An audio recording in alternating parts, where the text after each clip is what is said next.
వెలసిన మహాలక్ష్మి నీవమ్మా, నీ సేవలను మేము సేతుమమ్మా. మా ఇంట వెలసిన మహాలక్ష్మి నీవమ్మా, నీ సేవలను మేము సేతుమమ్మా.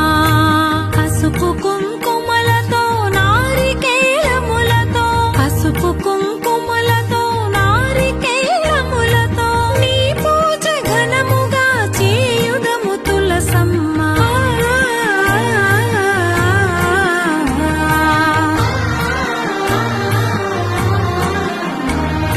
శ్రీనాథ శ్రీ తులసి రామ తులసి, జయములు మాకెవ్వు కృష్ణ తులసి.